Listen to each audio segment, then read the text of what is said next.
Take a look behind the curtain with a real whistleblower and American patriot. Prepare to embrace the uncomfortable truth because this program has no time for comforting lies. Here is civil liberties enthusiast, Second Amendment defender, and recovering FBI agent Kyle Seraphin.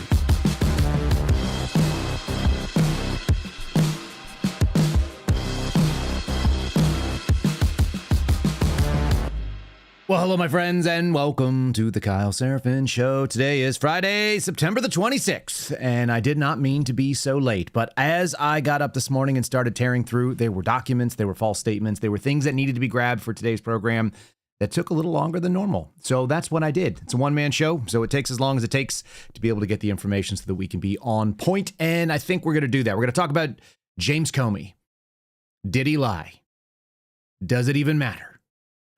He was indicted yesterday. We got messages from that. We got some James Comey statements. I don't think people even know what they think that he was indicted for. So I've got the indictment here. We're going to go through that. I think it's, I don't think it's what you guys were hoping for. There's not a single mention of seditious conspiracy or treason or any of the other things that I kept hearing people say. Even senators don't know what the hell they're talking about. We had senators going on TV last night talking about Russia. It's not what was happening. So we'll get into that. I had a world-class article dropped on me. I think they were trying to paint me in a bad light, but it ended up being quite hysterical for me. So I'm going to go over something which I don't normally do. When you're part of the news, then sometimes you got to cover yourself. So we're going to cover ourselves up in something that one of my buddies referred to as a framer, an article written that should go in a picture frame on the wall. I might do that. I might actually get a really nice printout of this because it's pretty funny to me.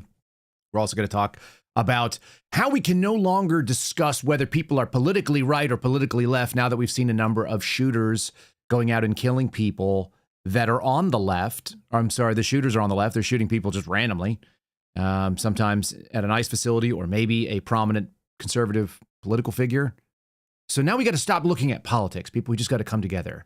Maybe a little too late for that. Kind of like a weaponized justice system that doesn't really work well. So a lot of stuff that go on in all those spaces, and we'll try to make some sense of it. I think we're going to do our best. You guys know how we do it here. Before we get started, since we can't trust anybody, we can't trust the news media, we can't trust our government, we can't trust these institutions, you can't even apparently trust Tylenol, which has been around for a long time, but it's always been kind of a dangerous thing. Maybe we talk about pharmaceuticals in your drinking water and the fact that we've got sketchy things coming out of the tap. Folks, covepure.com/KYLE is the website. There's a link in the show description. The people in charge of our government at the local, state, federal level, they can't fix a pothole. How are you going to trust them to give you safe drinking water? You can ask the people in Flint, Michigan. You can ask the people in Albuquerque, New Mexico, where I used to live. Lead, heavy metals, rust, liquid poison coming straight out of the tap.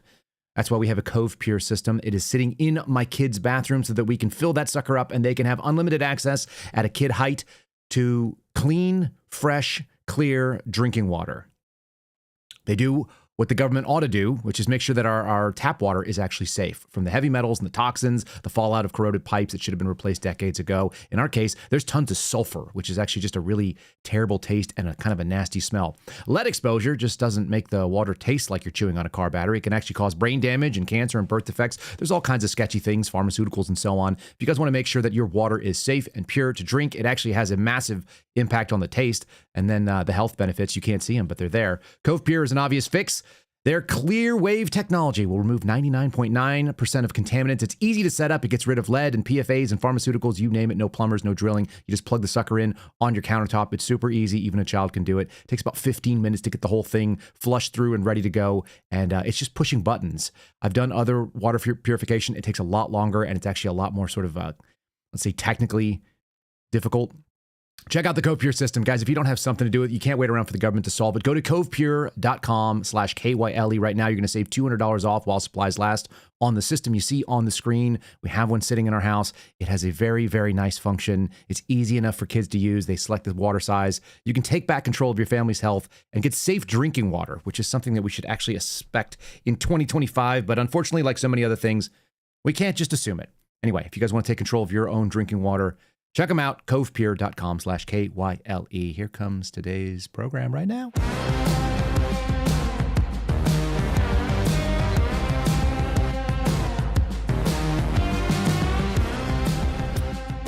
You know what's also good about good drinking water is it makes your tea and your coffee better. I'm just going to say that right now as I'm sitting here drinking coffee out of my Patriot cooler. And let's go with first story of the day. It is a weird one. It is a funny one. It is amusing to me. Meet the ex-FBI podcaster driving Kash Patel nuts. He's a conservative, he's brash, and he's tormenting the FBI director. Folks, that is not the goal of this podcast, to be fair. I actually thought we were going to be on the side of the FBI director. I thought we were going to go out there and be celebrating victories to the point where we were no longer relevant. But as you guys know, as men plan, God laughs. I guess. I don't know. Here we are. I'm just going to read some of this stuff because it's quite funny. Will Sommer wrote this. There's been some various takes. I think that the people on the political left that want to try to smear me, they called me a MAGA guy. You guys have to tell me if that makes sense to you. I don't think I got the red hat on. I don't think that's been the case. Look, Donald Trump does some good things. He does some bad things. And I don't feel like I'm compelled to say one thing or another about it. In April, FBI Director Kash Patel promoted an FBI agent named Stephen Jensen to the head of the prestigious Washington field office. Almost immediately, Patel and his deputy director, Dan Bongino, began to get heat from Trump supporters online over the decision. In social media posts tagging Patel and Bongino, critics let the image-conscious pair know that Jensen had been involved in the January 6 investigations. No voice on the right was louder than an ex-FBI agent turned conservative podcaster named Kyle Seraphin. In a steady stream of social media posts, Seraphin dogged Patel's management of the Bureau, including over Jensen's promotion. It apparently irritated Patel to no end. According to Jensen, Patel suggested that Jensen sue Seraphin for defamation and even recommended some lawyers. In Jensen's telling, Patel said a defamation suit would get some pressure off him being Patel. Jensen ultimately declined to go after Seraphin. He told Patel that he was unconcerned with the viewpoints of online personalities. 2 points to Steve Jensen, J6 warlord. That's the thing you're supposed to do. You just do the job. Those revelations about irritation Seraphin caused Patel were buried in a lawsuit that Jensen and other agents filed. Again, we covered this a couple of days ago. And it alleges wrongful termination. I actually do think they were wrongfully terminated. I think it was a terrible decision, and I think that they are going to be vindicated. It's probably going to cost them a lot of money and take a long time. For example, the head of the Las Vegas field office was told to stop posting on social media and ultimately fired after being criticized by Seraphin, according to the same lawsuit. Guys, for those who are wondering, how does this podcast punch so far above its weight? It's because the things we're saying about the FBI are accurate. Even the New York Times went out there to try to say something, which they didn't get my quote correct. They said, well, Chris Meyer, former FBI agent now who was terminated in August, he wasn't the case agent on the Mar-a-Lago case. So do you feel bad about what you said? And I said, the actions by FBI management indicate the accuracy of the report that I gave. Do you guys think that the FBI director, for all of his incompetence, and there's plenty of it, you think that he's unable to go out there and do a sentinel search for who were the case managers on the cases that were relevant? Do you know that the entire squad that Meyer was part of was disbanded? I don't know what happened to all the agents. Maybe some of them actually lost their jobs. But the New York Times is claiming that I presented no evidence. I mean, yeah, I don't have access to the FBI case file. Neither do you. What I have are good sources and the result and the actions taken inside the FBI. If you guys think that I get to just wave my magic wand over here at this podcast and make people in the FBI go away, that's not how it really works. I have no direct authority. It is pretty wild, though, to see how much of this stuff keeps hitting home, how many arrows that we pull out of our quiver actually strike home. And here's another piece. Are you really listening to this guy? Former FBI acting director Brian Driscoll asked Patel about Seraphin at one point, according to the Times report. Driscoll is another of the people that were fired during this lawsuit, and he's in the lawsuit against Kash Patel. The incident offers a glimpse into the outside power wielded by Seraphin in a moment of intense chaos and uncertainty inside the FBI. In a matter of months, Seraphin has become a mischievous boogeyman for Patel's operation, using his experience, sources within the agency, and a pugnacious online persona to constantly goad the director. Should we just take a little moment and just be amused? A pugnacious online personality that has become a mischievous boogeyman. I am actually reveling in that. They actually quoted that. I don't think that I generally do this all day long, but after a post like this and after a Substack from Bulwark, I can't help but laugh. Seraphin seems to be reveling in the idea that he's got Patel spooked. He told me he was happy to point out Patel's incompetent and bumbling actions. Those are my words. I said that. for the whole world to see and agreed that he seems to live in Patel's head. And when they say agreed, they said, do you think that you live in Kash Patel's head rent-free? And I said, yeah, it kind of seems like that way, doesn't it? I said, he's very much out of his depth. He understands that he's out of his depth. What else is in here? Serafin's no liberal. Joined the FBI in 2016, worked surveillance, counterintelligence, suspended in 2022 over a dispute with the FBI's COVID rules. Partly true.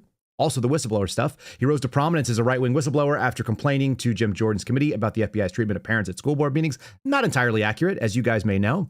Actually didn't complain about the treatment. What I said is that I believe the attorney general committed perjury and a bunch of other sort of violations of people's civil liberties, which were actually unrelated to parents at school boards, but that's for another time.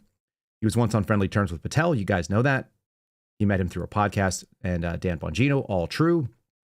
My primary grievance, they believe, is that he hasn't shaken the Bureau up enough. I think I'm going to actually hone in on that just a little bit more here, people, because my primary grievance is not the shakeup of the FBI. What I'd like to see, we covered this on last night's call-in show, and I did it discussing it with you all. I'd like to see de-weaponization of this agency. And it actually segues very, very nicely into a story we're going to cover, because a new after-action report from the Washington field office and the FBI in particular was released about January 6th.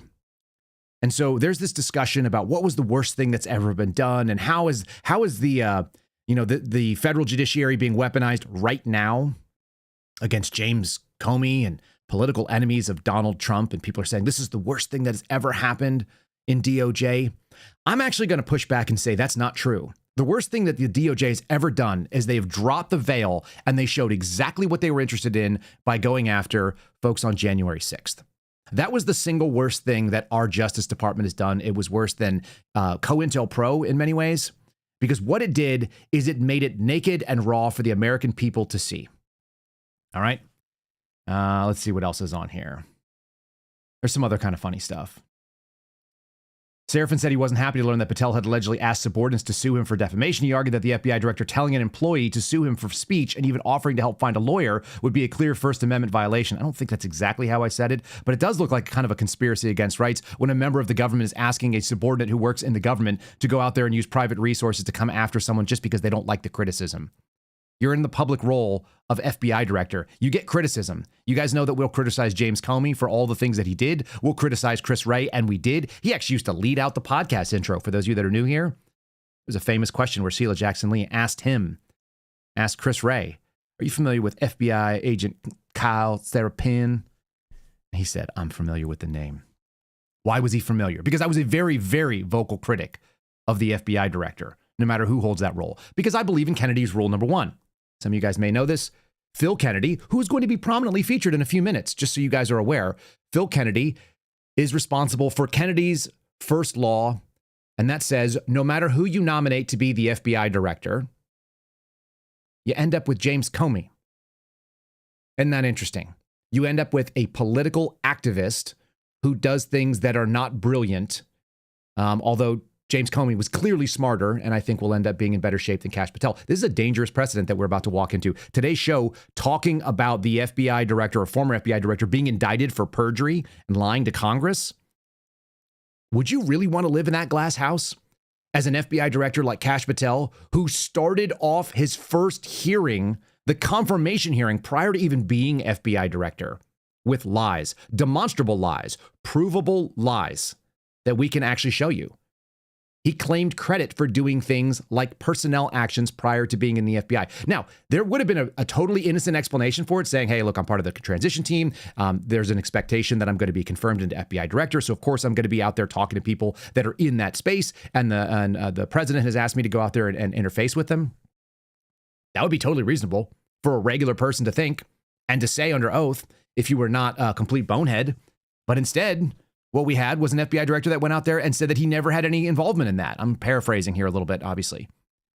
You had the FBI director indicate under oath to Cory Booker and others, both in written form and in word, that he was not actually involved in personnel decisions and actions prior to him becoming FBI director. I have text messages that say otherwise.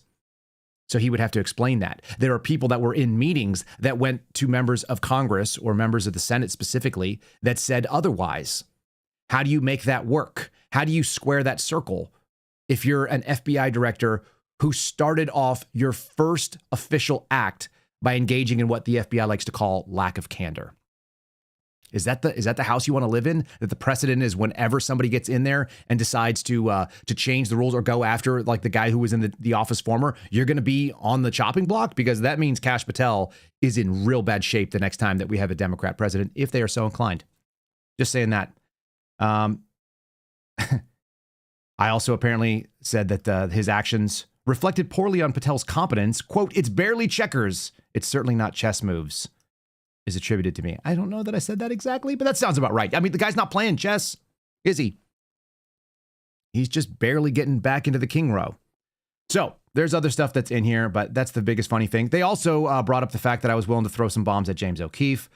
I don't know what this is, but I've seen a bunch of people from the left that are now following me. So folks, if you're new to the podcast and you just started following us, I don't mind. We're not going to agree on everything. You're going to find out. But I do think that we cut fairly.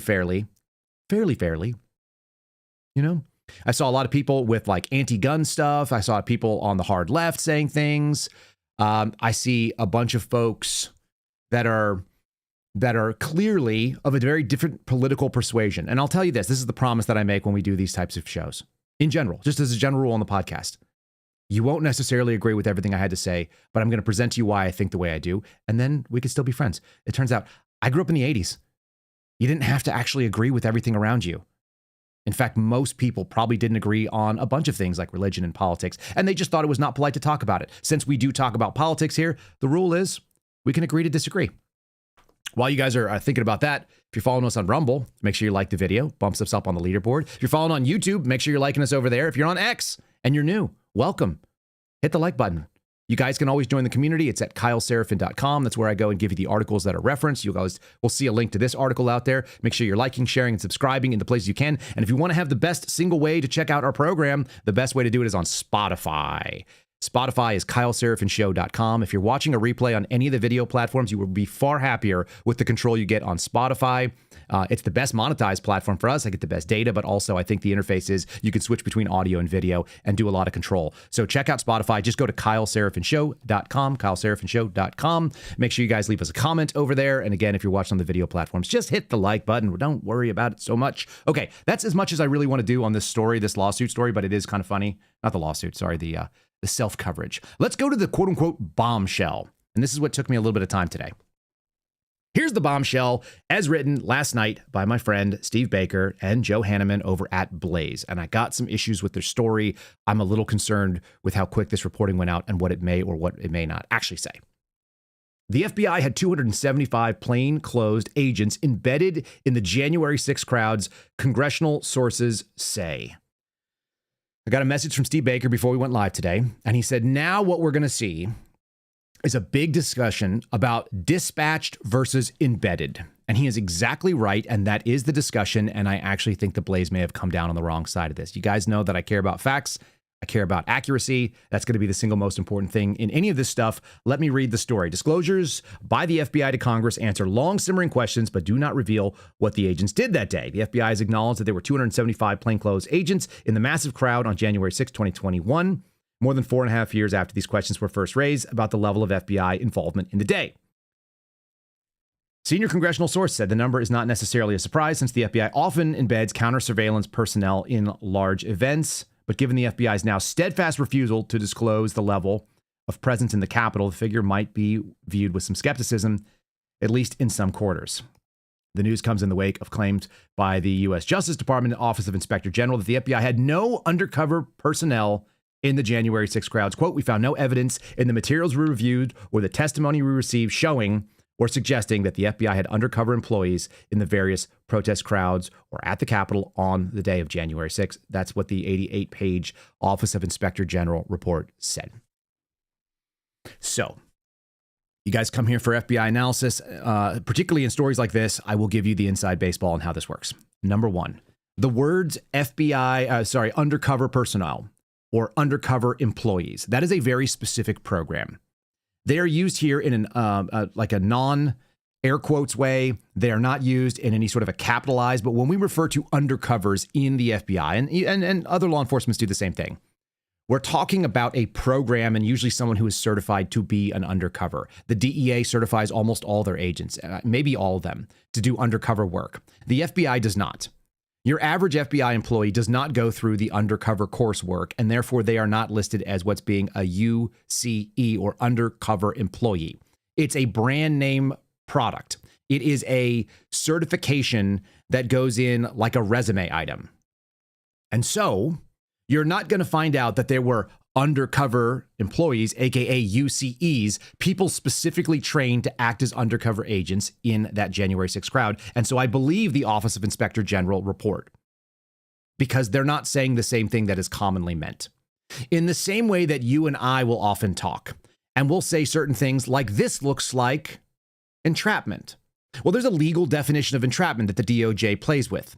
And that legal definition is antithetical to the moral definition. When you look at it from the outside, you're like, obviously, what was going on there was some sort of entrapment. They were presenting a plan. They were presenting the means to accomplish a plan. How is that not entrapment?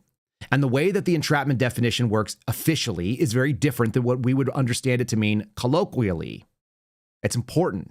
It's a major distinction. And so when we say UCEs, brand name, trademark, UCEs, all capital letters, it's a different animal. All FBI agents are plainclothes. What does that mean? That means there's no uniform for being in the FBI. When you're an FBI agent, as I am dressed right now, is perfectly acceptable for plenty of things. Most of my work on surveillance was done in a t-shirt, sometimes in shorts. You're blending into the environment. And FBI agents are allowed to have a several sort of like deniable context in sort of a semi-undercover type role. They're allowed to do that a certain number of times by policy without having to be certified UCEs. So once you understand that these words have very specific meanings, and this is going to play into the Comey indictment, words have meanings. They are very specific, and federal law enforcement, because now federal law enforcement is so ingrained with this broader context of intelligence work, they operate in the fringes of technicalities. I had someone comment to me last night about the military. And what they said was, in the military, you're not able to just shade around the edges and tell a partial truth or sort of like a lie of omission. I would say that's the default position of an intel agency, to do that. Because the word has a specific meaning, and as they understand it, and by the way, we do business here this way. When I say the word agents, and I'm talking about an intelligence service, I'm not talking about W-2 employees. We talked about this the other day, but I'll continue to say it. An agent working on behalf of an intel agency is a recruited source or asset. Those are interchangeable words. An intelligence officer is someone who actually works on behalf of fill-in-the-blank government or intelligence service. So words are very specific and they have very specific meanings. The problem is if you do not define your terms openly and you go out there and you say in a 88-page OIG report where we're supposed to be getting accuracy and honesty that there was no undercover employee, it doesn't mean that there were no people in the crowd working for that agency.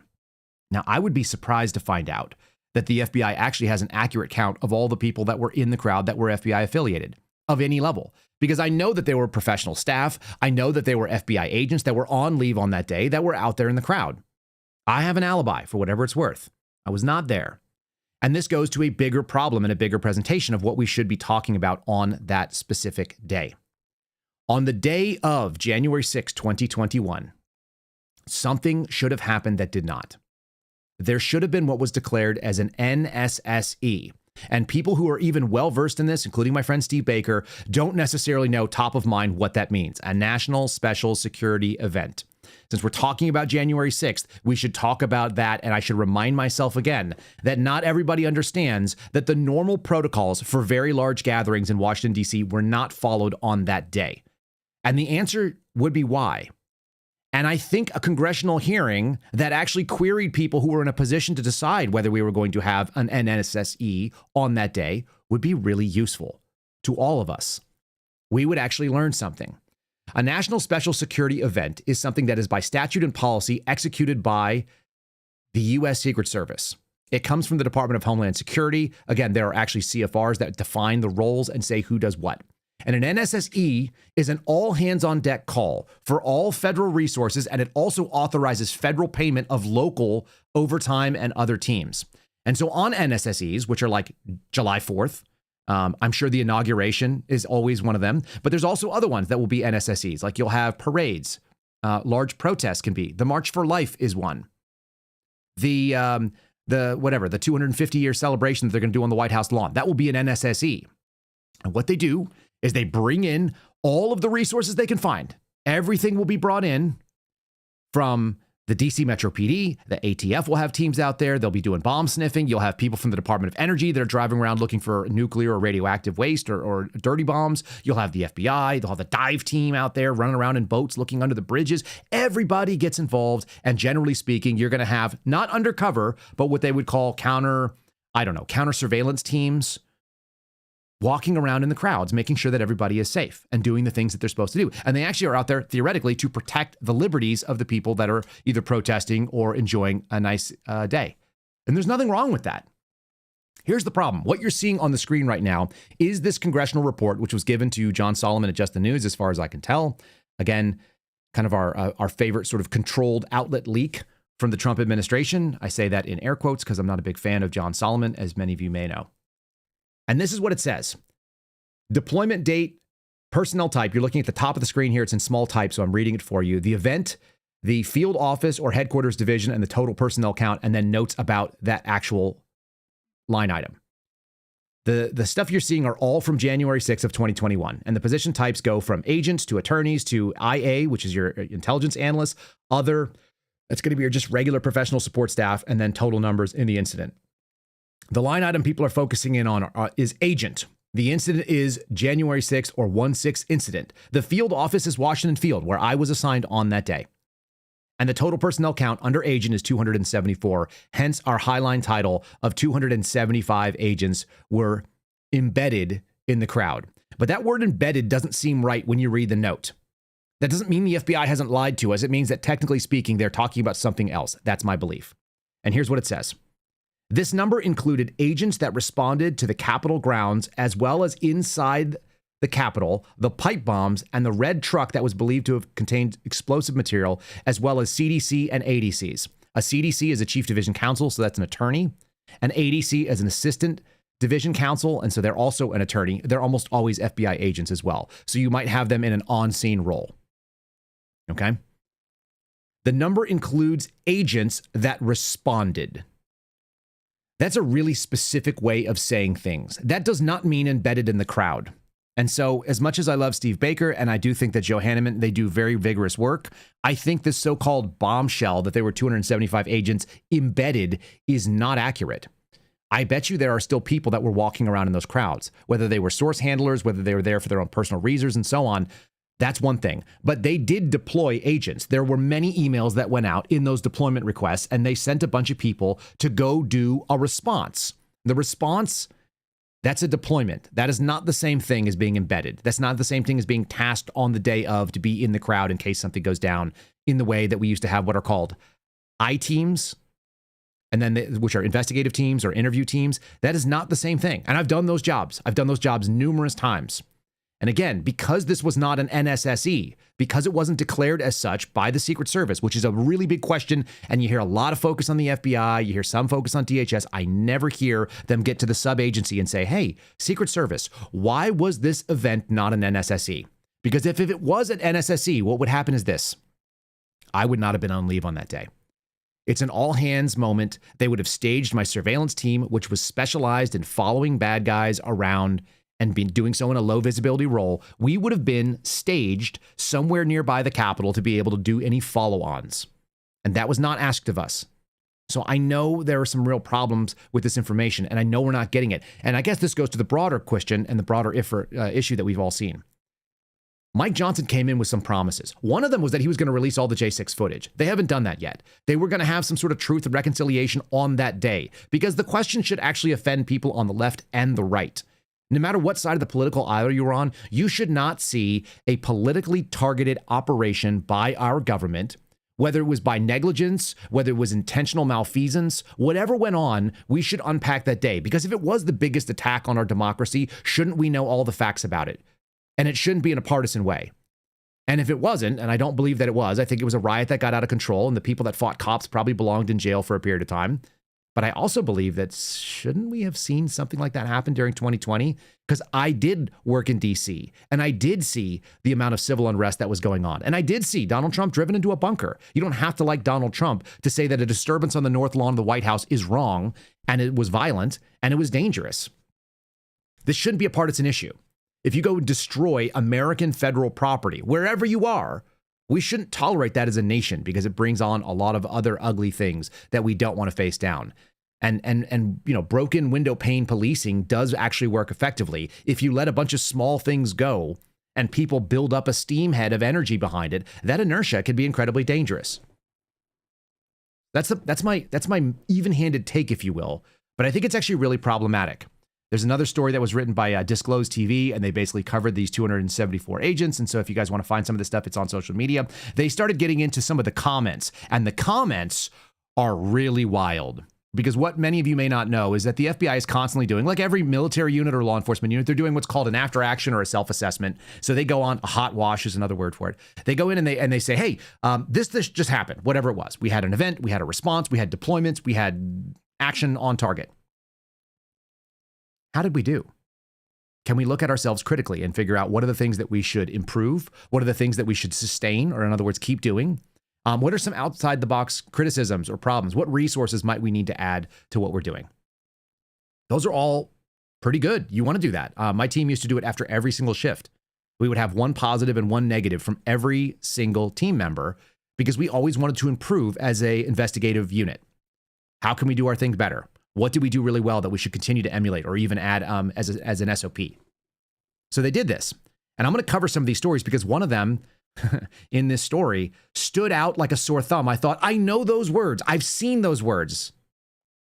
I've read those words before, and we're going to do it in 1 second. Before we do, how about my friends over at Patriot Coolers? Guys, you're seeing the cooler on the screen. If you're watching on Spotify or if you're watching on the video platforms, they make an outstanding product. They put stars and stripes on them, just like you're seeing on there. I actually have my own. I have the wood grain going right now. There are 50 stars on the bottom. There is coffee in here that is not leaking on me. That's fantastic. It's got a great spill-proof lid. 20 ounces of hot liquid that's staying hot during the entire show. And we made this coffee at like 6 a.m. So a couple hours, still going strong.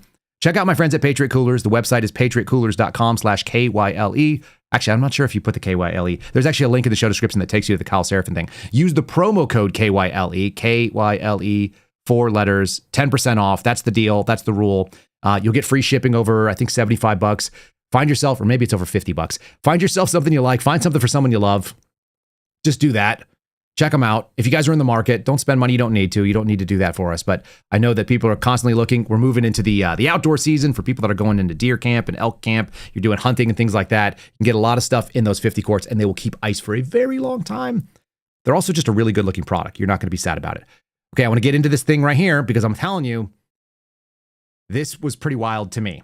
This is the number 11 comment in the feedback for the future. And so I might even have, let me see, I think I've got it right here. This is it right there. Okay, folks, let me read to you the number 11 comment, feedback for the future. Goodness. Here we go. What can the FBI do better? Investigate credible threats of election fraud so Americans don't get so upset in the first place. Parenthetically, look, I know you're not going to take any of this feedback seriously. WFO is a hopelessly broken office that's more concerned about wearing masks and recruiting preferred racial and sexual groups than catching actual bad guys. The front office is comprised of yes men who've never opposed a single thought from the good idea fairy. We had an ADIC, that's what Steve Jensen was, that's the assistant director in charge, retire on a Friday afternoon at 4:30 p.m. with nothing more than an email, and a deputy director suddenly retire in the midst of the largest manhunt in the history of mankind. And yet we're supposed to pretend that everything is just fine. Emails from the director with focus group language are not going to cut it anymore. It's time for someone to admit that WFO has serious problems so the trust can be repaired. That's pretty strong language, don't you think, coming from an internal person at the FBI? Isn't that something? We don't have any trust from the American people. We know that you don't take this feedback seriously. You're more interested in people wearing masks and recruiting preferred racial and sexual groups than catching actual bad guys. Who would be so bold as to say something like that, you think?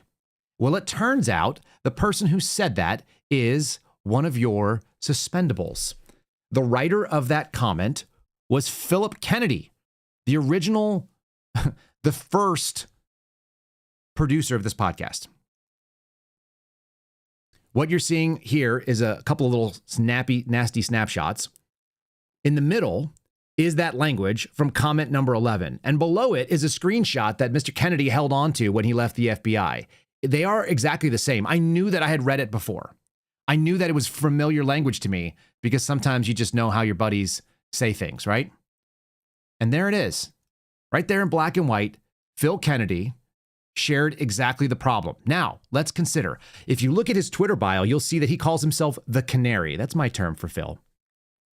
Phil is the Canary because he was the first person that tested, can you say something true about the FBI and still work there? And what he proved was the answer is no. You cannot. You cannot. And so I actually have his entire response to the WFO command post questionnaire, the hot wash section. And I want to read some of it to you. The part that is not actually visible in this particular thing. But it is interesting that it made it into a findings that made it into the congressional record. What did WFO do well during the recent crisis and command post implementation? Here's his answer. WFO did a great job of continuing the Crossfire Hurricane investigation. Trump's presidency started with the FBI investigating his supporters, and it ended with the FBI investigating his supporters. Maybe the case should have been given a name like grovelly male movie announcer voice, Crossfire Hurricane 2, The Redemption. The FBI also did a great job of maintaining its obvious bias that Americans have continued to witness since James Comey's first famous July 5th, 2016, no reasonable prosecutor speech. One could head down to the first floor training room and witness CT4 as a case squad watching the disgraced former deputy director Andrew McCabe, a known liar and alleged criminal, describe the riot as an orgy of violence. And why is CNN allowed to be viewed in a federal building this way? This propaganda outlet campaigned against Trump for 4 years, and it propagated the myth of Russian collusion. Washington field office did a great job of masking the fact that Officer Brian Sicknick did not die at the hands of a Trump supporter, but rather due to a cardiac incident caused by an allergic reaction. That may not be accurate, but this was pretty tight in when we didn't have all the facts. It did a great job of ignoring the death of an unarmed veteran named Ashley Babbitt while lionizing a criminal named George Floyd. Washington Field did a fantastic job of sending leads to other divisions to interview Trump supporters who were nowhere near the Capitol, some of whom were not even in Washington, D.C. on 1/6/2021. Guys, do you see this? The division did a great job of using the Capitol riot as a pretext for investigating the Proud Boys, the Oath Keepers, and Parler while giving Marxist radical leftist Antifa a pass during the D.C. summer riots of 2020. And finally, Washington field office continues to do an excellent job of protecting the government and its preferred servants from accountability. For example, Kevin Kleinsmith was quietly sentenced to probation after manufacturing fraudulent evidence in Crossfire Hurricane 1. Other not-so-fortunate employees have faced harsher sentences for abusing something so simple as the government travel card. This is not an acceptable thing. My friend was talking about this in 2021. I began talking about what the FBI was doing inappropriately in 2021. And when that stuff came out, what did they do? Did they say, holy crap, we should review ourselves and figure out where we have error? No. They did not. They decided to go after, and I bet you a real serious investigation into weaponization would evaluate how many of the employees that had negative comments or constructive feedback for their agency were actually removed from their jobs. I bet you the instances of disciplinary actions like Phil Kennedy got and these comments are very closely aligned. And I'd be surprised to find that some of these people are still working there. Very surprised. There's a bunch of really aggressive statements in here. How about this one? I wish you would pay more attention to our safety than what types of mask we're wearing. If you're going to deploy us into a riot situation, then give us the proper damn safety equipment, helmets, face shields, protective clothing, and training. I've told you many times the FBI was not trained to go and deal with riots. They're the wrong tool. This is the second time that the whole office has been deployed to handle a situation, and nothing was learned from the previous crisis over the summer. That would be the summer that I've told you that the FBI deployed a bunch of people out there on president's patrols. The only difference are new inept leaders who just want to push us out there for a photo op for the media. It's a miracle that no one from the FBI was seriously hurt or worse. Are you going to wait until something like Miami happens for us to one of us at WFO? It's on your conscience if it does. Miami is a reference to 2 agents being shot and killed and a third being very seriously wounded. How about this? The FBI needs to be politically impartial. It needs to treat all crimes with an equal hand, whether from the left or the right. And it needs to have its final goal, ultimately, be the integrity of our republic. That's the very source of our transparent electoral system. And it is not so now. Isn't this really simple? Focus on the investigation. This is what we do well. Stop trying to throw agents at a problem. Listen to your followers and supporters inside this office. There is so much criticism in here. And a bunch of these people, I can almost guarantee you, do not work there anymore because of the way that they phrased it. Because they were critical and you're not allowed to do that. This guy said, generally speaking, I have little interest in the political preferences of FBI leadership or whether the agency as a whole is more supportive of one political party than another. However, the FBI irreparably damaged its credibility among the American people and a great percentage of its personnel by abandoning its mission and priorities. Guys, this stuff is termination type material inside the Bureau. For those of us who didn't think it, how about this little bombshell dropped in a freaking anonymous survey? In approximately 2008, the FBI stopped an ongoing public corruption investigation, Operation Board Games, into the Illinois governor, just shy of potentially implicating a sitting United States Democrat president due to the damage it might cause to the United States. Approximately 8 years later, the FBI began actively and publicly investigating and attempting to unseat a U.S. president, Republican, through deceit and abuse of its authorities. Crossfire Hurricane. In 2020, WFO, Washington Field Office, assumed the mission for which the personnel were untrained and under-equipped to provide and defend a plaza dedicated to a group of domestic terrorists. That's a left-leaning with a history of violence and criminal activity during its First Amendment activities, and then took a knee on command. In January of 2021, Washington Field Office immediately and aggressively began targeting anyone accused by the public of having been in the geographic vicinity of similar crimes perpetrated by another group of so-called domestic terrorists who were right-leaning with little or no history of violence or criminal activity during these activities. This stuff is damning, is it not?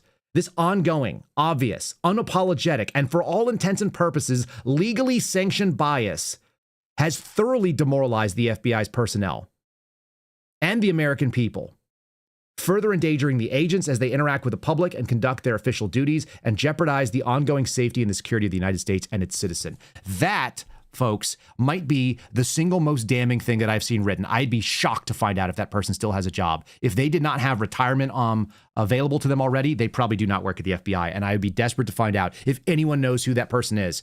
Please let them contact me. info@kyleserafin.com. If you want a voice, I will give it to you. And unlike some of the others, I don't care what you have to say. You can say anything you like, whatever your perspective is, because that is utterly true. And that was very fair and balanced and accurate. There's some institutional knowledge there. We know that cases were walked away from that were Democrats because it was too political and it was too close. We know that the FBI got involved in politics in ways that it should not have. And that should not be an acceptable thing. So for everyone who's claiming, oh, Jim Comey, like it's too much. Listen, I don't have any love for Jim Comey. I also don't have any illusions about this being a serious undertaking to go out there and indict the former FBI director. It is a truly stupid and dangerous decision that was made. Truly stupid. Let's talk about the ICE shooting first, because that is also the other piece that everybody wants to get involved in. And I'm gonna go out there and tell you that everybody who is talking about it, and I mean everybody in all the mainstream voices, they're suddenly all on the same page. We cannot look at left or right. We cannot look at political ideology. What we need to do is just focus on the problem. And apparently the problem are white men with rifles. This is alleged Republican, I would say actual Republican. You're the rhino if you guys are actually conservative people. This is a real Republican telling you it's white people with rifles that are the real thing to look into. Are you guys ready for this? It's CNN, it's nauseating, it's Adam Kissinger. Listen, the thing that we need to be looking at is not, is this the right, is this the left, is it whatever? It's why are young white males doing this? Why do they feel so disconnected from society that they have to turn to violence? And that's not what the president's talking about. Instead, he's talking about it's the left. And I got to tell you, we're missing the point here. Oh, is that so? Okay. ABC News reports as a motive still remains under investigation in the fatal sniper-type shooting in the Dallas Immigration and Customs Enforcement Office that took place this week. Law enforcement experts said the incident is part of a frightening trend of rifle-wielding shooters targeting politicians, police, and others from long distances. Now, I just want you to take a second and listen to what those words were one more time, and I'd like you to figure out, can you also be put in this group? Are you ready? Rifle-wielding shooters are targeting who? Politicians, police, and others from long distances. So that's all of us, apparently. Since the alleged would-be assassination attempt to kill Donald Trump in July of 2024 at a campaign rally in Butler, PA, there have been 7 sniper-type incidents that have unfolded across the country, including the September 10th shooting that claimed the life of conservative political activist Charlie Kirk. While such shootings have been a part of American history, including the assassination of JFK and Martin Luther King Jr. in the 1960s, law enforcement experts told ABC News that they have never seen so many sniper-type incidents occurring in such a short amount of time. I believe that this is the next chapter, if you will, in our history of violence, said Jesse Hambrick, a retired Georgia deputy sheriff and counter-sniper expert, especially in our active shooter-type situations. Quite interesting.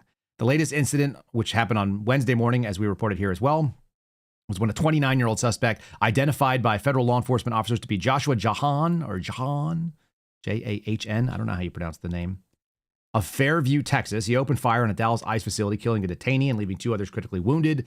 The victims were shot in an uncovered Sally Port near the facility. You guys can go back and listen to our coverage on that the other day. He allegedly planned the attack for months. He opened fire on the roof using an 8mm bolt action. I guess it wasn't a 30-06. I guess it was an 8mm.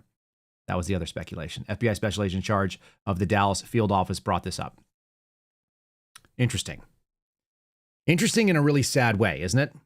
There's no political affiliation. We just have to focus on the fact that it's white men with rifles. That's the thing that we need to talk about. Is political violence acceptable? Everybody needs to just tone it down. It does seem that it is more one-sided in this particular type of violence, specifically all of the instances that were listed right here. And here's the other thing that I would like you to consider, because it's really worth considering right now. If we pay $11 billion a year for an intelligence agency that also has law enforcement capabilities, aka the weaponized FBI that I used to work in, that I have just read you some damning indictments of from inside that FBI, aren't they supposed to be able to do the thing like know who's coming for you? Now, I would also argue to you that they're unable to do that. That's not physically possible for them to do pre-crime. And it's also antithetical to American liberties.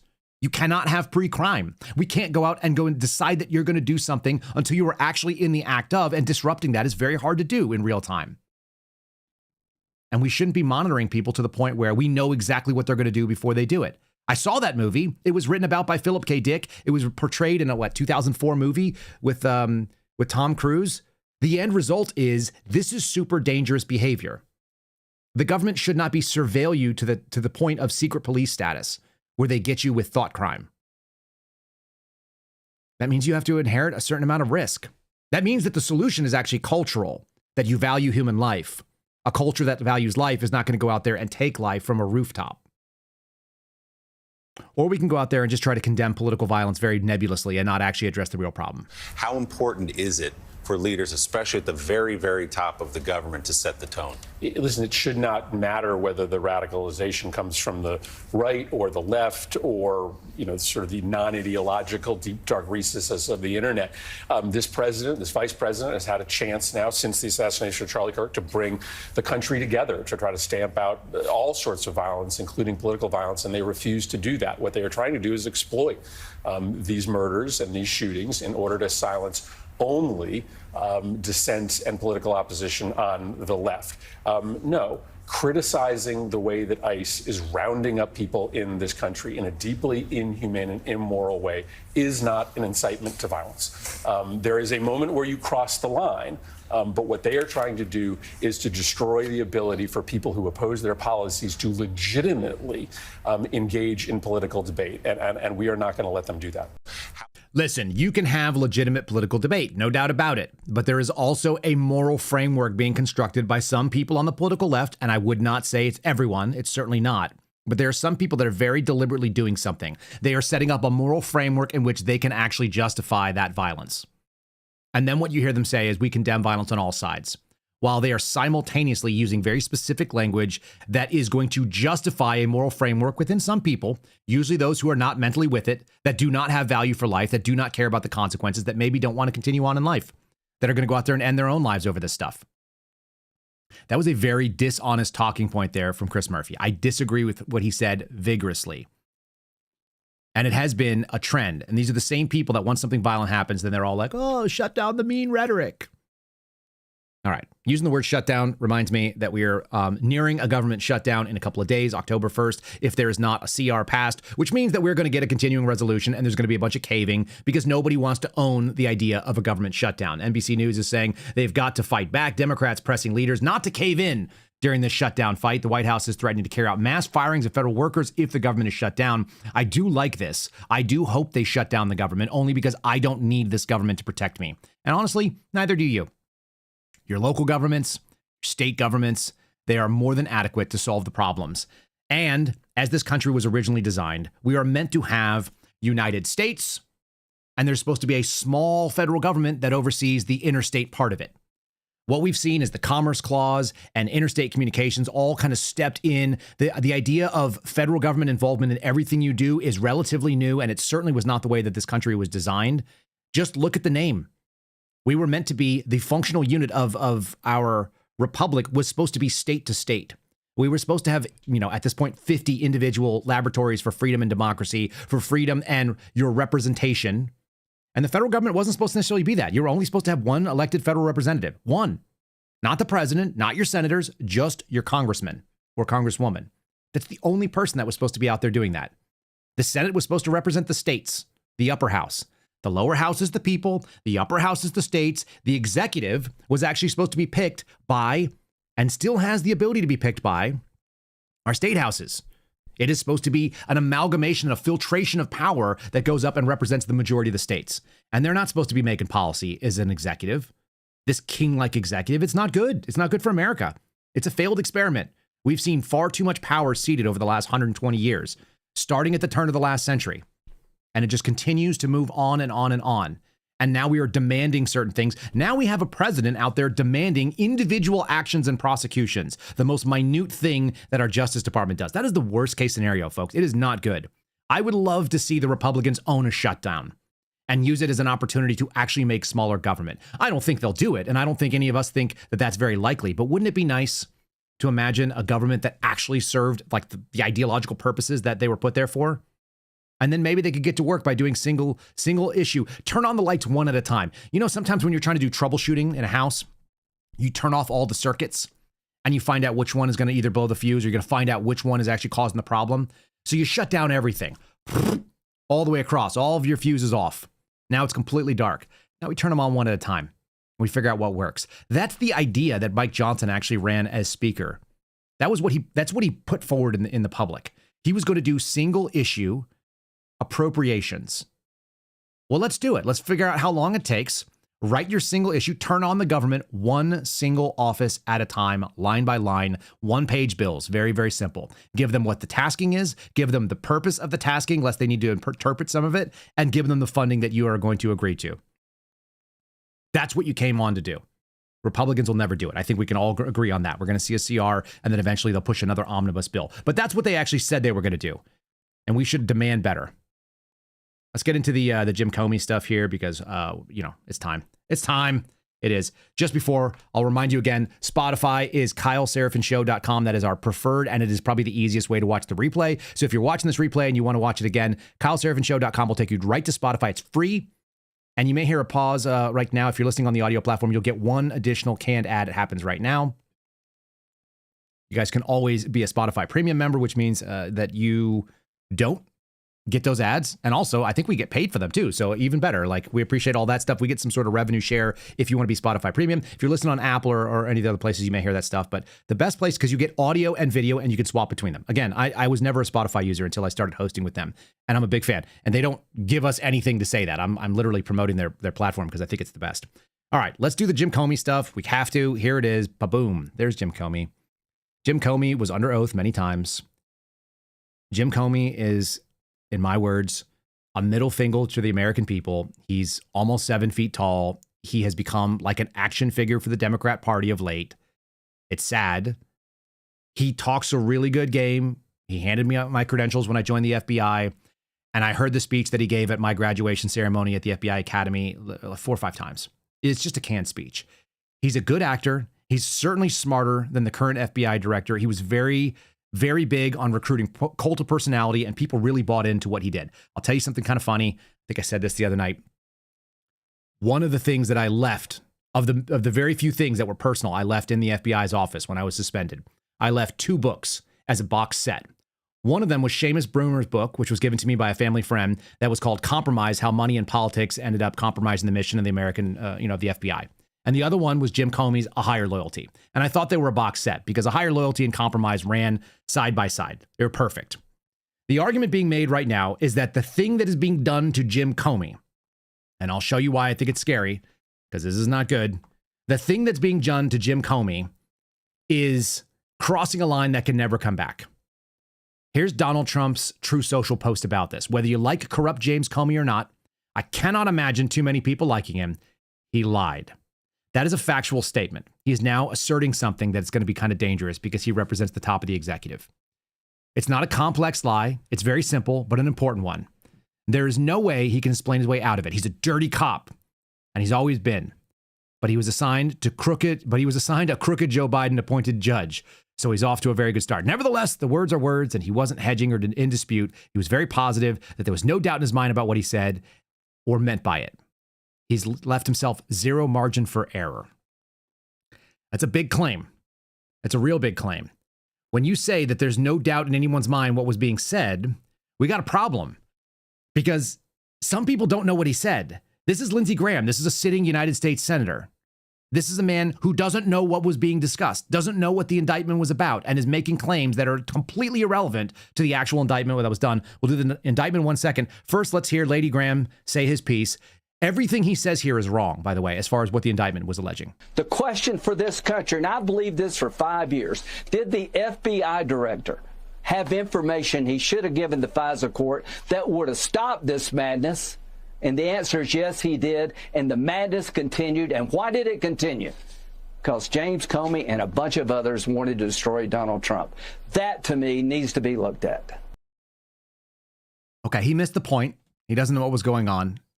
The claims on the political left, coming from like MSNBC, are saying that this has crossed a boundary. This is a Rubicon. This is a line that no one has ever crossed before. That's also not true. And I'm going to give you the evidence of it. The worst thing that the Justice Department did was January 6th. That's what I'm sharing with you. You not just broke faith with the American people and people on the political left and the right. What you saw was very disparate treatment of leftists and right-leaning ideologies in a very short period of time, one of whom was basically ignored and almost no prosecutions happened. The other one resulted in the largest manhunt in the history of the FBI. And then you had to have an election to overturn it.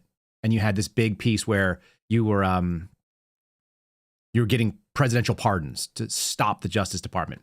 It has been my overwhelming sentiment that what Donald Trump did with the pardons, including people that probably didn't deserve like a true pardon in that way, what he did was not a rebuke of or a condoning of the actions of those who participated in the riot activities of January 6th. What I think Donald Trump was doing with those pardons, at least the way that I've read it, was a rebuke of the federal government's actions against those people, which were unfair, they were unbalanced, they were incredibly biased, they were truly not about justice. They were about seeking an outcome. And that's what I've been arguing against, weaponized government, where we have a goal, we have a process that is supposed to be fair and blind. And what we've done is we've said, I'm going to get to this goal and I'm going to make the process work for me to get there.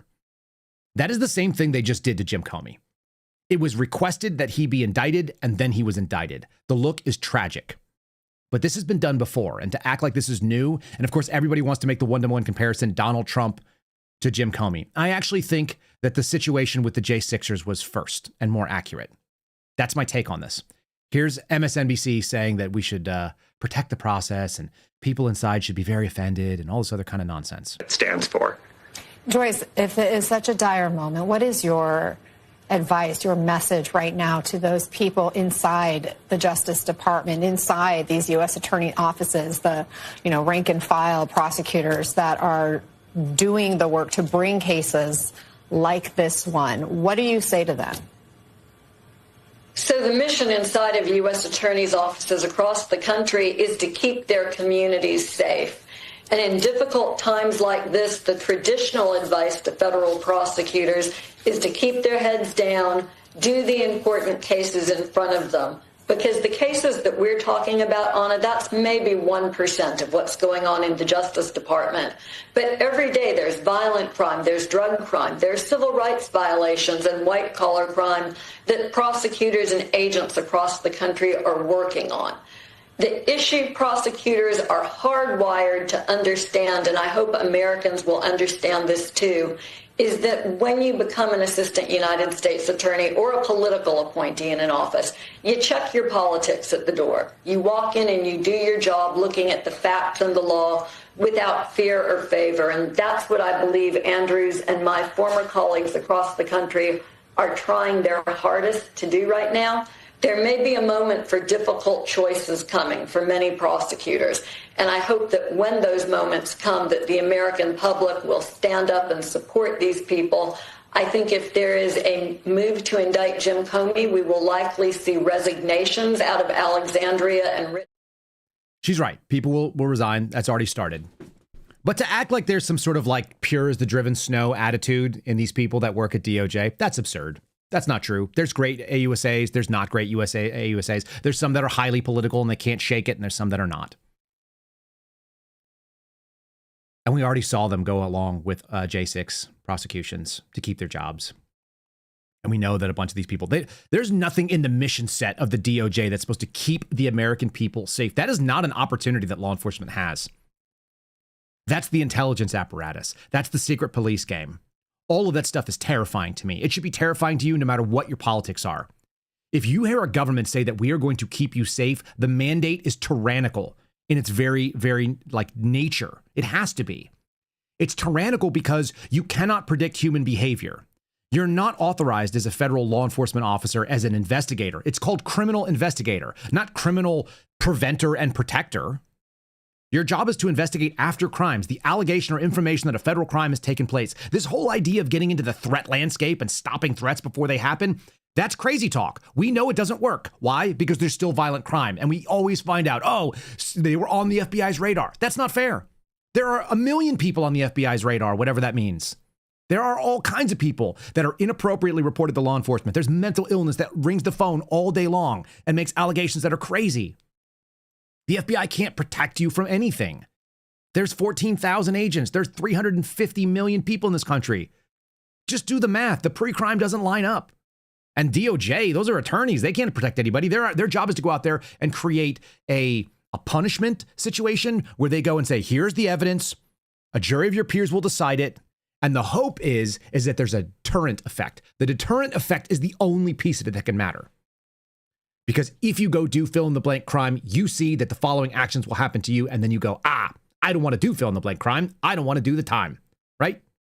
Do the crime, do the time. That's what it's supposed to be. Bill Shipley said it during the J6 prosecutions. The entire job of the government is to ensure fair process. That's it. The outcome should be irrelevant.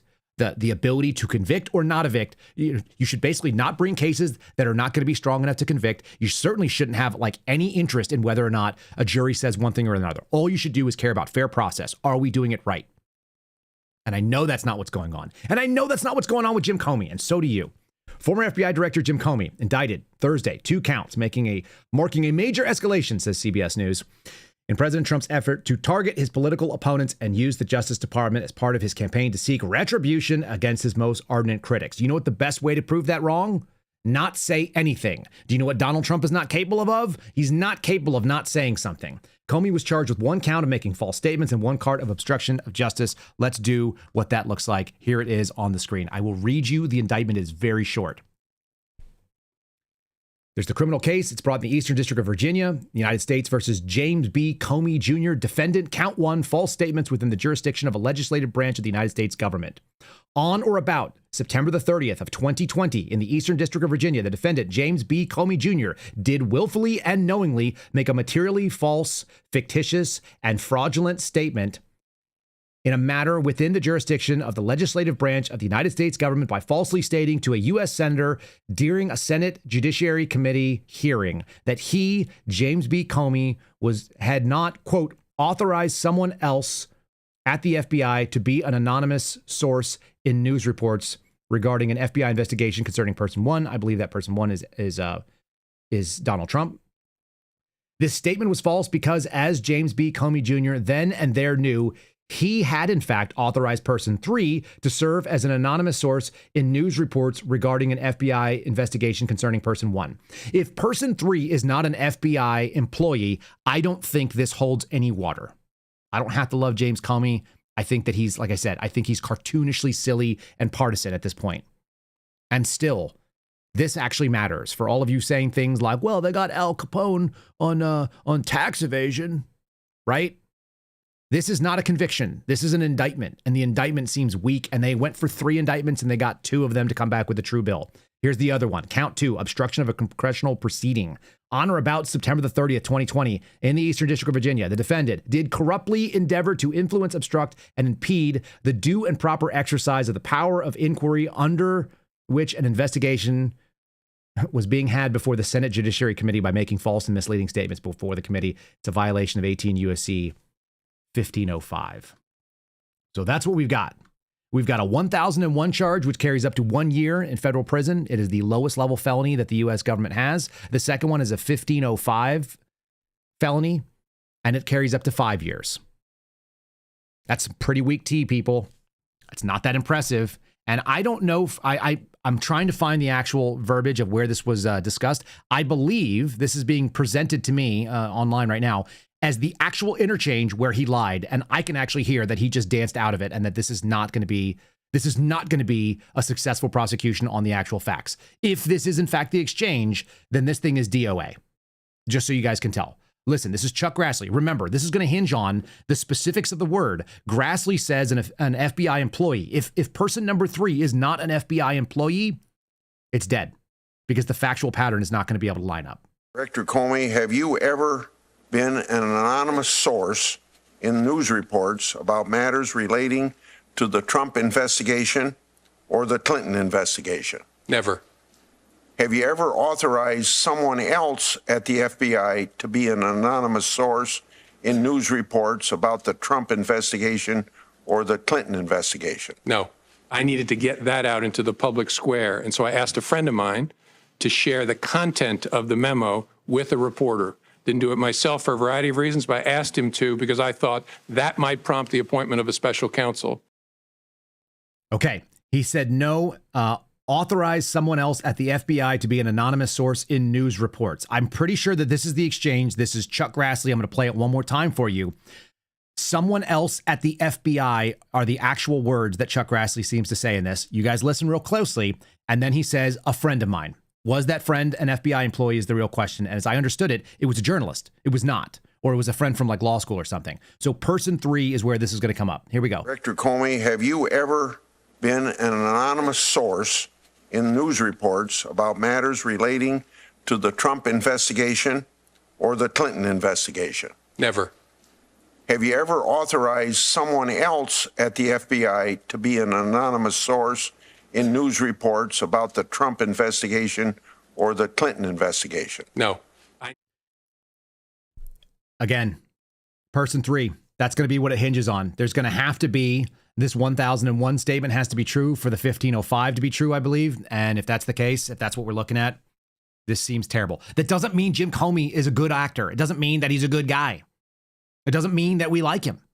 It doesn't mean that he's not completely deranged under what people call Trump derangement syndrome. There's a little bit of that. I'm going to go 2024, 2021, 2018, 2017. He's too smart to get caught under oath saying things that are factually untrue, at least in my experience of watching him. Chris Wray did the same thing, where the things he is saying are materially false, but he's going to be able to dodge behind technicalities and specific words. Why? They were very competent and intelligent people. They just weren't necessarily ethical and forthcoming people. And that means you're not going to probably see what you guys think is going to happen here. That's just going to be my take on it. Here he is with Jen Psaki, 2024, talking about whether or not you could put Donald Trump in prison. Remember, that was the discussion happening a year ago right now. Could you put Donald Trump in a prison cell? And he says, oh, yeah, we could do it. Here's how you do it. So a lot of people have suggested that there are a range of factors that would make it difficult to put the system has not been tested in this way. Do you agree with that it would be difficult or nearly impossible for the law enforcement institutions to put him in actual jail? No, they would just put him in a double wide somewhere out near the fence, out in the grass.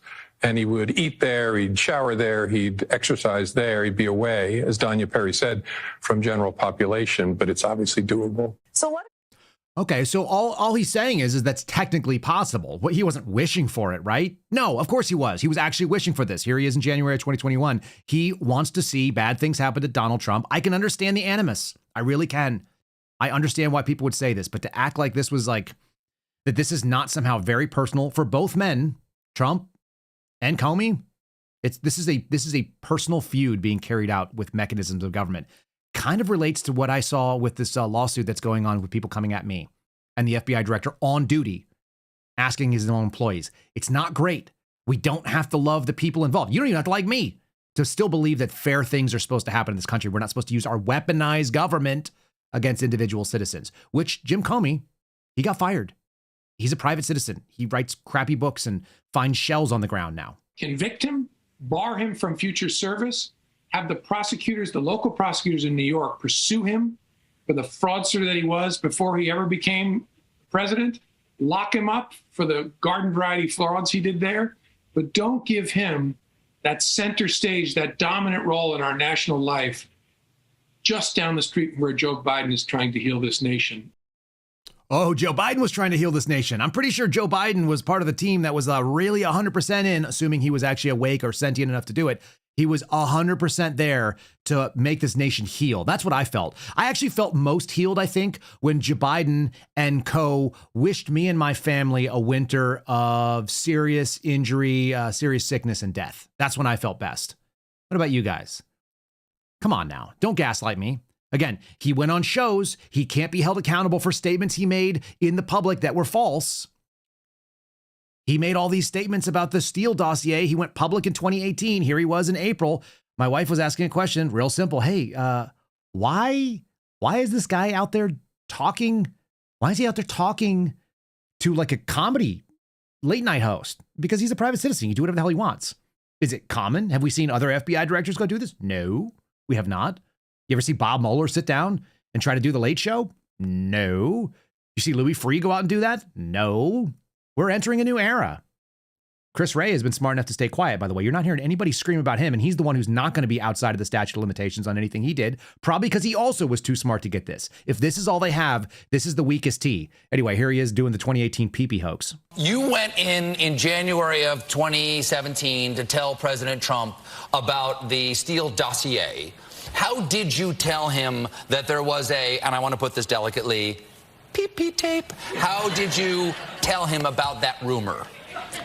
I spoke about information, unverified, that related to an allegation that he was with prostitutes in a hotel in Moscow and that the Russians had videotaped it. I didn't go into the rest of it. I thought that was notice enough. And So you didn't mention the salacious detail of the two prostitutes getting up on the bed that the Obamas had stayed in because it was the presidential suite, and engaging in some water play. You didn't mention that at all.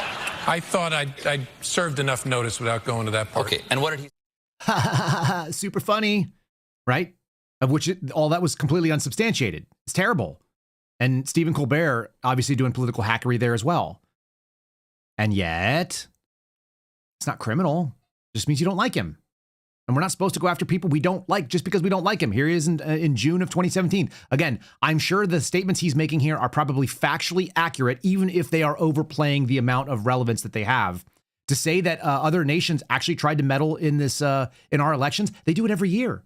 Every election, foreign foreign nations will do what they can to try to interrupt or influence or put their operations and kind of weigh in on the scale as best they can. Because we're a free and fair and open society in general. That's our goal. So we accept a certain amount of risk. Here he is under oath in 2017. Nothing he says here can be prosecuted, but people are trying to comply, act like everything he said is going to be on trial simply because of something that he said in September of 2020. The fact of the matter is it's going to go very specifically and very tightly, which is probably why the United States Attorney's Office didn't want to bring this, because they don't like losing.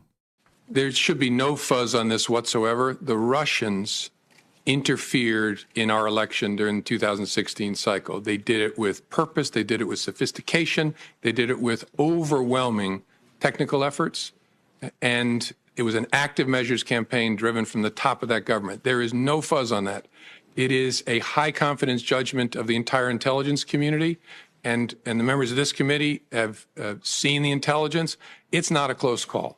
That happened. That's about as unfake as you can possibly get, and is very, very serious, which is why it's so refreshing to see a bipartisan focus on that, because this is about America, not about any particular party. Okay, great. It's about America. Doesn't mean that they had any effect. Doesn't mean that they were able to actually dial it into that. And then we got this asinine statement from our current FBI director. Again, Kennedy's Law number one, no matter who you get in there, you get somebody that's going to be a partisan actor right now. You're going to get a Jim Comey, cult of personality. Here's Kash Patel saying the following. I'll quote this directly because I don't want to get this one wrong. Career FBI agents, intel analysts, and the staff led the investigation into Comey and others. Notice he doesn't say who called for it. They called balls and strikes and will continue to do so. The wildly false accusations attacking this FBI for the politicization of law enforcement comes from the same bankrupt media that sold the world on Russiagate. It's hypocrisy on steroids. Their baseless objections tell us now, more than ever, that we are precisely over the target and will remain on mission until completion. Thank you to this brave FBI team. Mission first, America emoji flag. Are you kidding me right now, dude? Patel, are you serious? This FBI? It's the same people that were working January 6th, you clown. It's the same FBI. To act like this is something different is so disingenuous and foolish. It's the entire point of what I pointed out in August. This guy, who is the director, doesn't have any institutional knowledge, and he's backed up by someone named Dan Bongino, who also doesn't have any institutional knowledge. Consider the following. We're in September. He came in, so 7 months, let's add 5 months, let's call that a year. I have 600+% more FBI experience than the current director and deputy director of the FBI combined. And that's not even to say the time afterwards where I still know more people in the FBI that I can trust. I guarantee you that I can trust more people in the FBI than these two guys can. That's absurd. No wonder you're screwing up. To act like this, okay, they led the investigation, career FBI agents did. Isn't that the entire problem? That they were willing to go do anything? The Seraphin message to you all will continue to be the same. Here, where am I? It's this one here. Driving Kash Patel nuts. That's fun. The Seraphin message is as follows. The FBI doesn't necessarily go to one party or another party. What they do is what they're told. And so the leadership and the middle management of it matters. And you're about to see what it's going to look like. This is Senator Blumenthal talking about exactly what will happen next. Because when it changes hands, instead of treating the FBI and the DOJ as it currently stands like the ring of power and understanding the message that came from the Lord of the Rings and all of these sort of allegories that explained human failing when trying to grasp absolute and godlike power, what do? They fail. So what is the answer? You keep it out of reach of man. There were two arguments that got made during that time. One was destroy it. That's what should be done. Does that mean that we have no DOJ and no FBI? No, what it means is destroy the weaponization, the possibility of it. Mostly that lives inside the intelligence branch and the mission to do intelligence. That should be done. It should be done forthwith for everyone's safety, for the left and for the right, because you're going to hear what the left's going to do with it too. And now the right's doing it right now. Trump said it in his post. Patel is saying the same thing, whether he likes it or not. You should cast it into the fire. The alternative is what the men of Gondor did. And yes, it's a little bit nerdy, but I spent a lot of time reading Christian allegory when I was growing up. So here it goes. Very simply, the men of Gondor wanted to keep it, retain it, and wield it against their enemies. When you do that, eventually your hand with that ring gets cut off and somebody else picks it up on the battlefield and wields it against you. And that will be what happens here. And Blumenthal is telling you, and Swalwell are telling you, that Democrats know exactly. They started this game. There's no question in my mind that they drew first blood on this. None. But that problem goes back 120 years, and it goes back to a Democrat that's not even alive right now. And even the institution of the FBI currently, as it exists, has always had institutional rot, and has always been some segment of it violated the constitutional liberties of regular Americans. Mostly, by the way, they went after people on the political left, whether you like that or not, because those people were thought of as being un-American in their dissent and their dissident status. Did you realize that? Do you realize that, like, the Palmer raids and going after the communists and going after the civil rights movement, like, all of these people, like, would be what the left would consider their folks right now? I guess the civil rights would be kind of a toss-up in some ways, but the concept of going after the right, they went after Muslims who the left would defend after 9/11. But there are spots in there where they've gone after the other side, because the FBI is not about one institutional left or right. What they're interested in is, how do I get my budget? How do I justify my own existence? What is going to work in favor of me getting to retirement? And I'm just going to tell you, we are now 3 years and 2 days after my first interview ever went public with Dan Bongino, the current deputy director of the FBI. As insane as that is, I left the FBI to go talk to a man who is now at the FBI, and I explained to him this exactly. And my message has not changed in 3 years of doing this publicly. Is that crazy? We talked about the golden handcuffs in part 1 of the first interview I ever did with Dan Bongino out in public. And yesterday, which you guys do not know, Trevor Aronson, the author of The Terror Factory, a liberal and a friend, I would say. We're friendly for sure. We talk fairly frequently. He sat in the studio. He sat right over there in a chair that you could not see. He sat right here in the empty chair that I did not put on the screen while we did this podcast. And afterwards, we spoke for hours about exactly what I just told you, because the two of us agree that the danger is, if you narrowly focus in on a time frame, you're going to see that the FBI is targeting people on the left. If you narrowly focus in on the 90s, you see they were going after the PatCon, and they were going after the patriot groups and the militia movements. So they were focusing in on people on the right. But in the reality, when you zoom out, what you see is the FBI focuses on who the FBI is most likely to be served by focusing on. And that is not ideologically driven. That is self-serving. That is the turd that drops a turd that drops a turd. If you guys see me over on social media, that is the self-licking ice cream cone. And it is antithetical to American liberty. Here's Blumenthal telling you what's going to happen next. Let's just go ahead and say it. We're going to get a CR. Eventually, we'll have another Democrat organization come in, and they will take over and use this weapon just this way. The old saying, what comes around goes around. Mm-hmm. You know, today it's a Republican president, but degrading the democracy and ruining, literally perverting the great ethos and tradition of the Department of Justice, where I was in awe when I walked through those halls as a federal prosecutor. I think it's time for Republican colleagues to say enough is enough, and we are going to push them and do it hard. The real problem is that people on the right, they love it. Here's CNN. People on the left think they understand. You can't talk to us if you're not one of us. I'm not one of either, but I do think that I can talk to people on the right. I'm just going to give you the warning that this is a very dangerous path that you walk. Holding on to the ring of power and trying to wield it the way you want will not go well. The problem is there are people on the right that are like, this is what I voted for, that are ready for retribution, and they are ready to see government power seized and used against the enemy. And that argument's being made. I think this is Ben Ferguson talking about it. This woman tries to claim, hey, people I know that don't want this. Smart people don't want this, but not for the reason this lady is saying. It's because of principle, because we care about actually looking forward and saying, oh, this will obviously be turned against us. This is what I voted for, and just like let the man cook. It's real bad. It's just dangerous on every level. Here we go. It feels good, but only for a short while. I agree, gentlemen, that Trump is trying to flex a muscle here. But the average American, my hometown, Galesburg, Illinois, the people who voted for Donald Trump want them to flex muscles for them, not for a political persecution. And right now, I don't know this. I'm asking sincerely. Did you vote for Trump? No, I did not. Okay, raise your hand if you voted for Trump. I did. How many friends you have no idea what we believe. I talk to very regularly? No, that's not. He literally ran on saying he was going to do this. Manufacturing plants in Iowa. He literally ran on saying there was going to be accountability for the abuse of justice. And here we've got He literally ran for 4 years saying that Can you just give her a second, please? Thanks. He literally ran for 4 years saying that political persecution was awful, that he was a victim. It didn't hurt him. He ended up as president of the United States, and now he overturned. He has no outstanding indictments, and now nobody wants him to go after more people. That's absolutely not what he said. Yeah, it's absolutely not true. There are plenty of people that 100% want him to go after people. 100% there are people that are screaming, this is what I'm all about. I'm just going to warn you, from someone who also did vote for Donald Trump, that this is a bad road to walk down. It doesn't play well. I can already look into the future, and so can you. I think Eric Swalwell was talking about it in this clip here.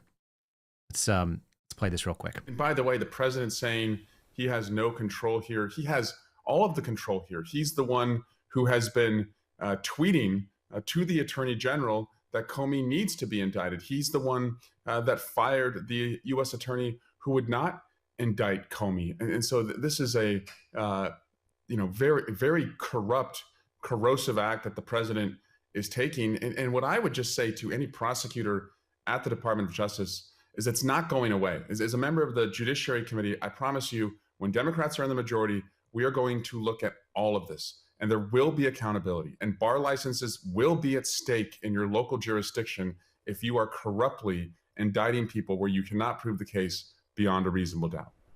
There you go. And that's where it's going to go. It's going to go down to the line level. So you've got politicians that will have authority making threats, and they're going to try to go after bar licenses. And so everybody now is in the battlefield. And that's what happens when you start making this stuff happen. It's all dangerous and stupid. I'm going to give you a final thought from Jim Comey. This is what he actually said in his response. I think it's nauseating. I think it's self-serving. I think it is it's pretty lame. But let's at least give you guys what he said after being indicted. Listen, he says he's not walking in fear. I can tell you, when somebody comes after you legally and they have way more authority and power and capabilities, even as bright as Jim Comey is, and he's bright. It's not ethical, but he's bright. It is a big, big weight. But even this feels very performative. He went out and read a canned statement. This is what it sounds like. My family and I have known for years that there are costs to standing up to Donald Trump. But we couldn't imagine ourselves living any other way.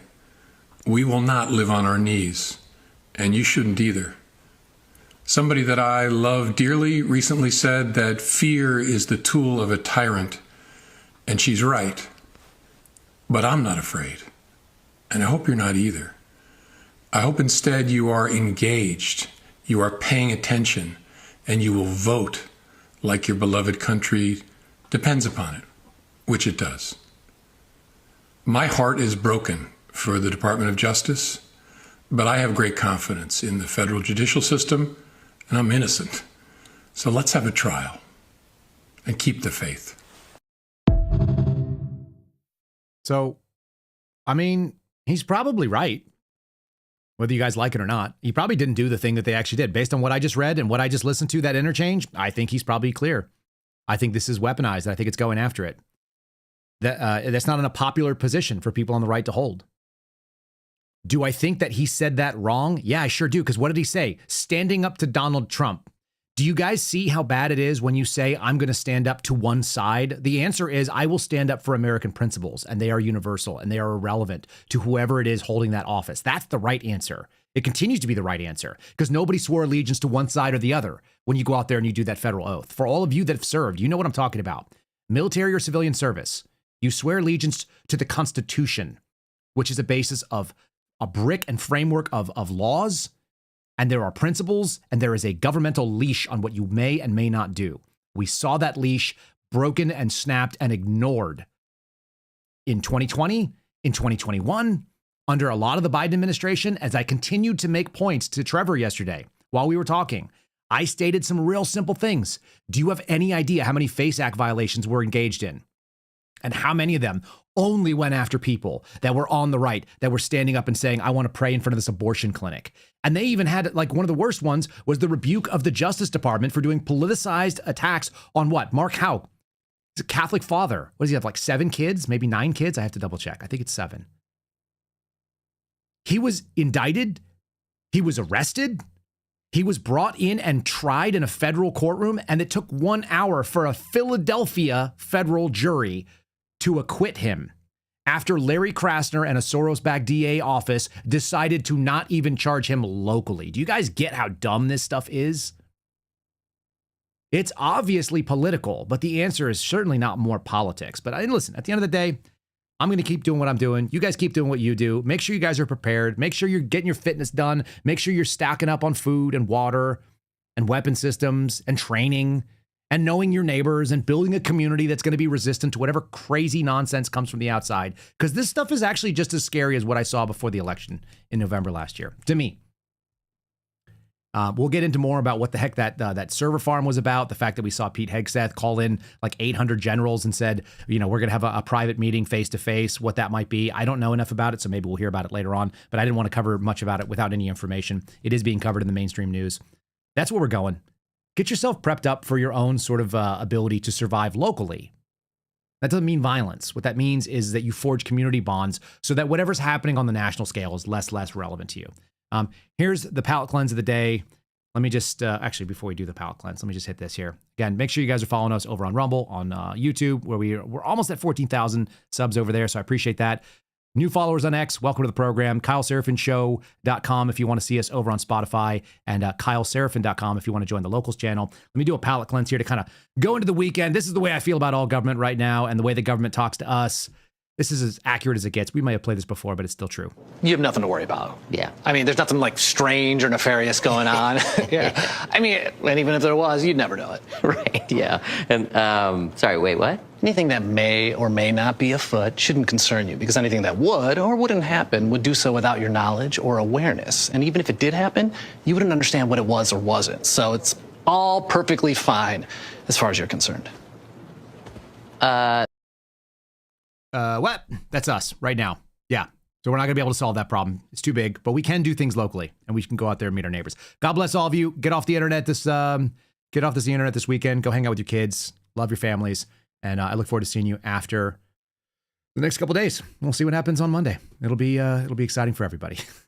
Have a good weekend, y'all. Thanks for listening to The Kyle Seraphin Show, streamed live weekdays on rumble.com/Kyle Seraphin. Follow Kyle on Twitter, Truth Social, and Instagram at Kyle Seraphin.